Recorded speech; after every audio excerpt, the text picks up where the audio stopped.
Very very good evening. ఈ Thandel cinema ప్రయాణం శ్రీకాకుళంతో మొదలైంది.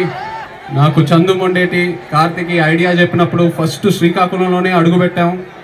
ఆ తర్వాత మత్స్యదేశంకి వెళ్ళి అక్కడున్న మత్స్యకారులతో మాట్లాడి వాళ్ళు ఎలా ఉంటారు ఏంటి అన్నీ తెలుసుకొని, ఆ తర్వాత యాట గురించి నేర్చుకొని వాళ్ళు ఎలా వేయాలో నేర్చుకొని ఇవన్నీ చేశాక అప్పుడు నా తండేల్ రాజు క్యారెక్టర్కి ఒక డిజైన్ దొరికింది.